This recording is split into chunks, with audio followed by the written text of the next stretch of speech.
Ya, aku datang ke Indonesia dengan satu pikiran sederhana. Negara berkembang tidak terlalu berbeda, tidak terlalu istimewa, setidaknya. Itu yang kupikirkan, tapi aku salah. Sangat salah. Karena semakin lama aku di sini, semakin aku melihat sesuatu yang tidak masuk akal. Hal-hal yang terlihat aneh, tidak efisien, bahkan terkadang kacau. Tapi justru disitulah letak kejeniusannya. Ini bukan tentang teknologi canggih, bukan tentang sistem modern, tapi tentang cara hidup, cara berpikir, dan cara orang-orang di sini menyelesaikan masalah dengan cara yang tidak biasa. Aku mulai menyadari satu hal, mungkin yang terlihat aneh, justru adalah hal yang paling masuk akal. Hari pertama, aku keluar dari bandara, langsung dihadapkan pada sesuatu yang membuatku bingung. Motor di mana-mana, mobil saling mendekat, klakson berbunyi tanpa henti. Dalam pikiranku, ini seharusnya tidak bekerja, ini seharusnya macet total atau bahkan kacau.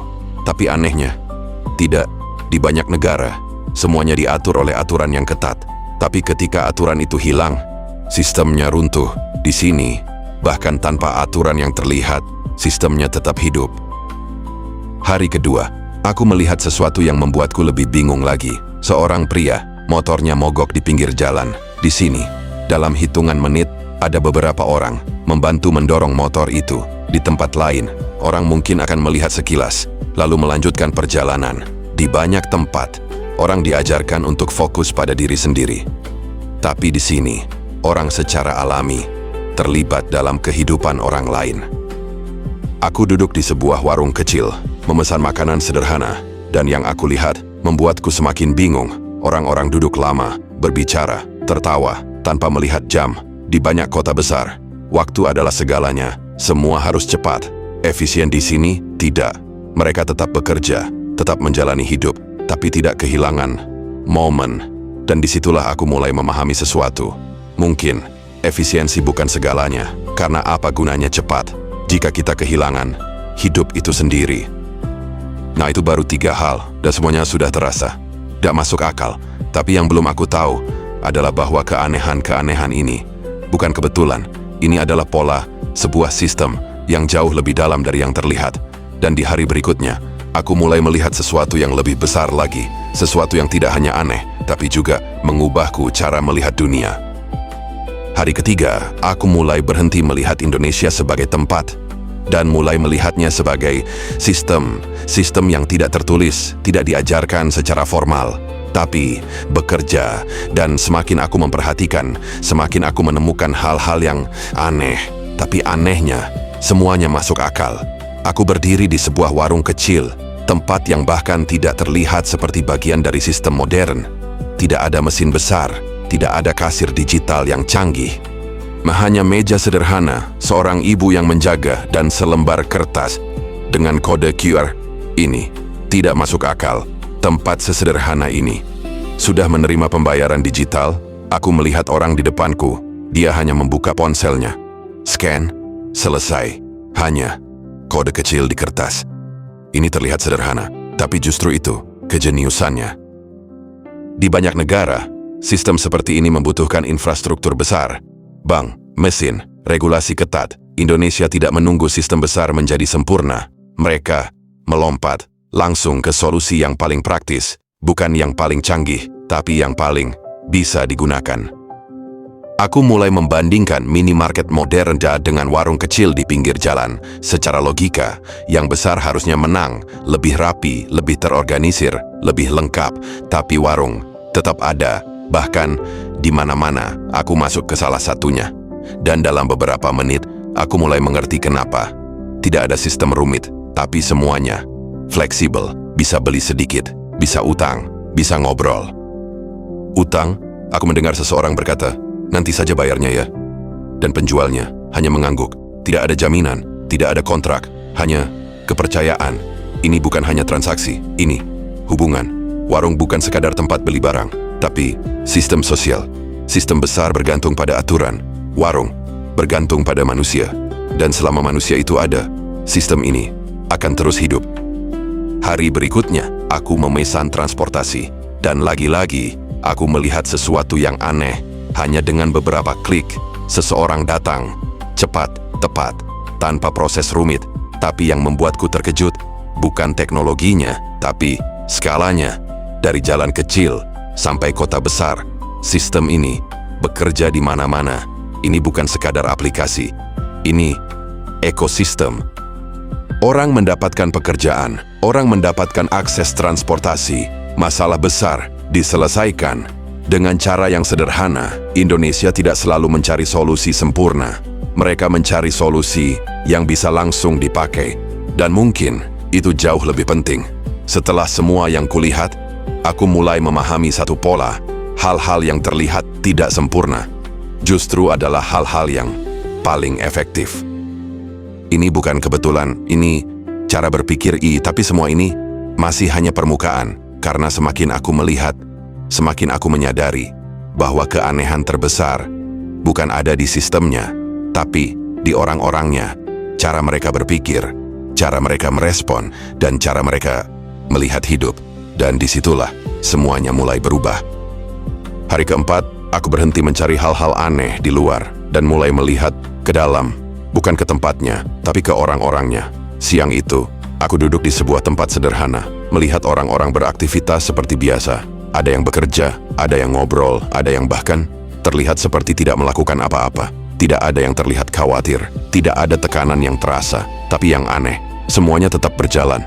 Bisnis tetap buka, orang tetap bekerja, hidup tetap jalan. Dan disitulah aku mulai memahami sesuatu. Mungkin santai bukan berarti malas. Mungkin santai adalah cara untuk bertahan di dunia yang penuh tekanan. Orang bisa kehilangan arah, kehilangan energi, bahkan kehilangan diri mereka sendiri. Tapi di sini, mereka tidak melawan tekanan dengan keras. Mereka menyesuaikan diri. Aku melihat sesuatu yang menarik, sebuah rencana yang tidak berjalan sesuai rencana. Di tempat lain, ini bisa jadi masalah besar. Orang panik, sistem berhenti. Tapi di sini, orang hanya berkata, ya sudah, cari cara lain. Sesederhana itu, tidak ada drama besar, tidak ada frustrasi berlebihan, hanya penyesuaian. Ini bukan ketidakteraturan, ini fleksibilitas. Dan fleksibilitas seringkali lebih kuat daripada sistem yang kaku. Sistem yang terlalu kaku akan hancur saat sesuatu berubah, tapi sistem yang fleksibel akan selalu menemukan jalan. Semakin aku melihat, semakin aku menemukan hal-hal yang tidak sempurna, jalan yang tidak selalu rapi, sistem yang tidak selalu jelas, hal-hal yang di tempat lain akan dianggap masalah. Tapi di sini, itu tetap berjalan, dan itu membuatku bertanya, kenapa? Karena mungkin kesempurnaan bukan tujuan utama, melainkan fungsi. Tidak harus sempurna selama bisa digunakan. Orang-orang di sini selalu menemukan cara. Tidak ada alat, mereka cari alternatif. Tidak ada sistem, mereka buat sendiri. Tidak ada solusi langsung, mereka menciptakannya. Ini bukan kebetulan, ini kebiasaan, kreativitas. Lahir dari keterbatasan, di tempat yang serba tersedia. Orang terbiasa mengikuti sistem, tapi di sini orang terbiasa menciptakan solusi.